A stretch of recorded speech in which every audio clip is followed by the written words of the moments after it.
The murder happened a little over 21 years ago.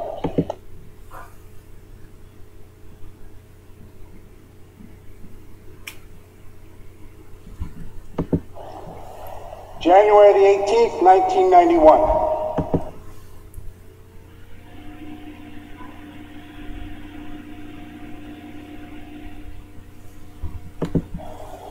In a small bedroom community of Linwood, California, just a few miles southeast of Los Angeles.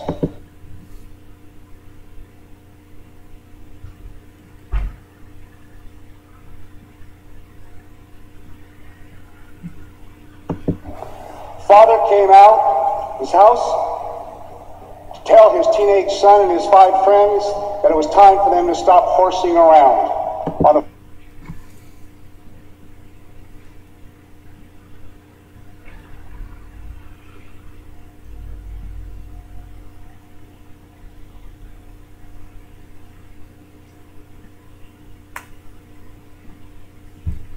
front lawn and on the sidewalk to get home, finish their schoolwork, prepare themselves for bed.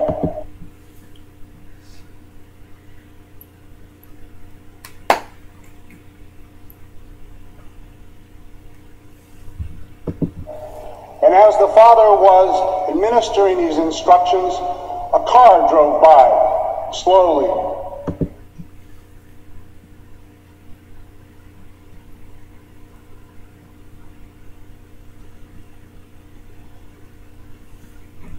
And just after it passed the father and the teenagers, a hand went out from the front passenger window and bam, bam, killing the father.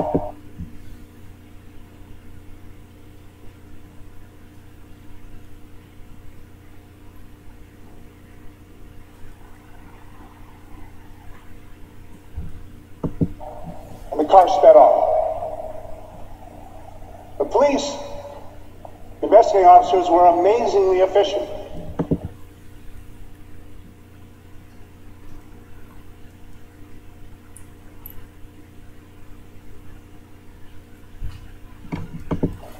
They considered all the usual culprits, and in less than 24 hours, they had selected their suspect.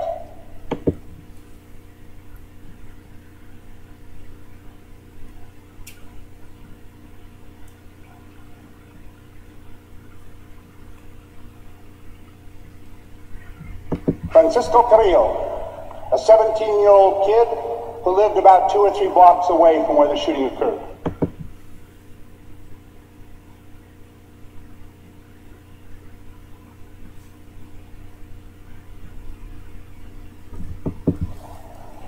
They found photos of him. They prepared a photo array, and the day after the shooting, they showed it to one of the teenagers,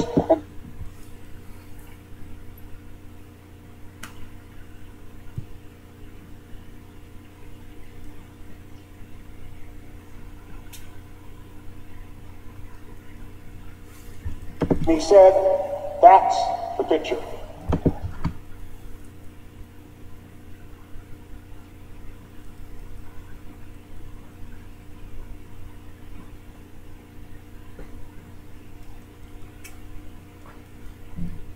That's the shooter I saw that killed the father.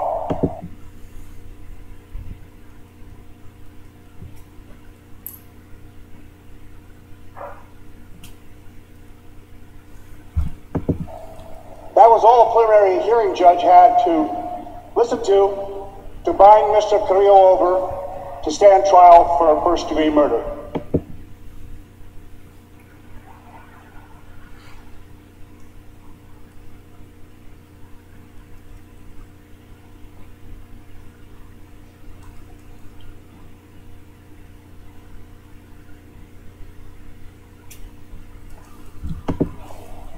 In the investigation that followed before the actual trial, each of the other 5 teenagers was shown.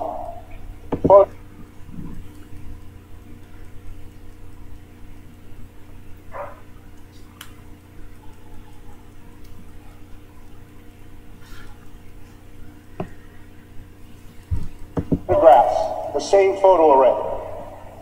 The picture that we best can determine was probably the one that they were shown. The photo array is in your bottom left-hand corner of these mug shots.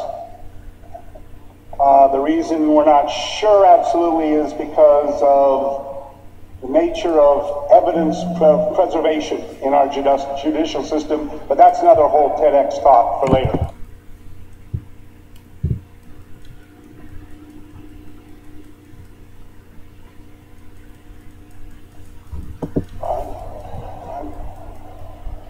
So at the actual trial, all 6 of the teenagers testified and indicated the identifications they had made in the photo array.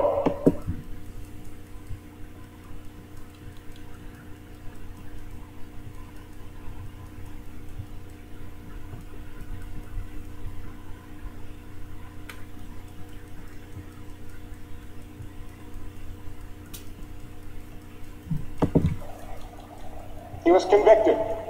He was sentenced to life imprisonment.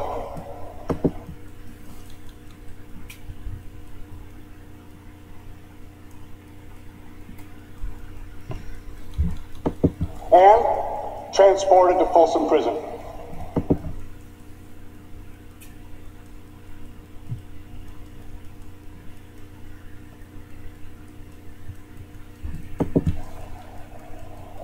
So what's wrong? Straightforward, fair trial, full investigation.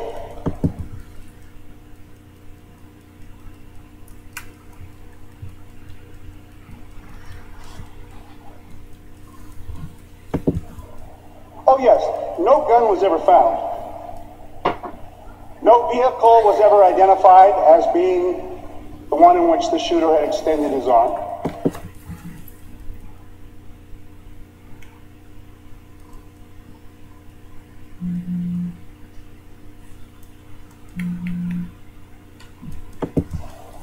And no person was ever charged with being the driver of the shooter's vehicle.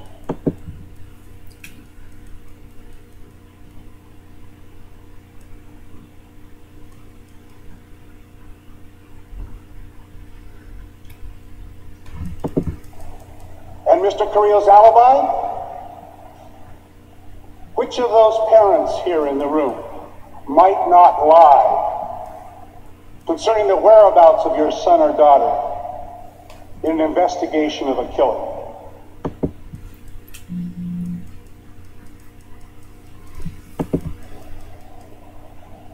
Sent to prison, adamantly insisting on his innocence.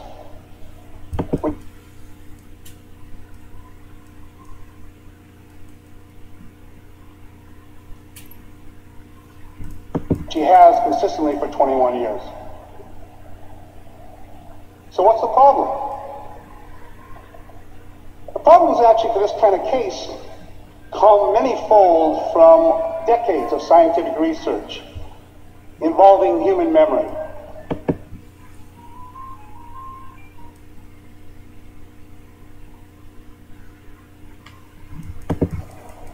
First of all, we have all the statistical analyses from the Innocence Project work, where we know that we have what? 250, 280 documented cases now.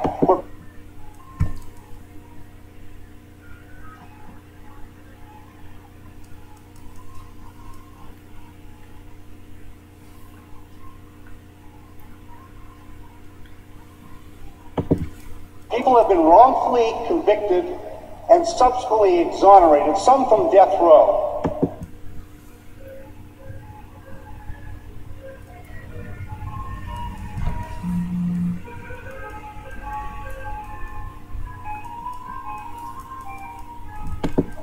On the basis of later DNA analysis. And you know that over 3/4 of all of those cases of exoneration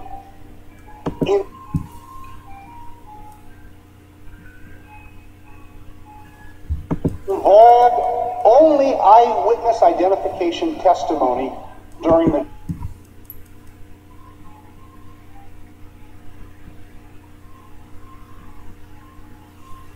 trial that convicted them. We know that eyewitness identifications are fallible. The other comes from an interesting aspect of human memory that's related to various brain functions, but I can sum up for the sake of brevity here.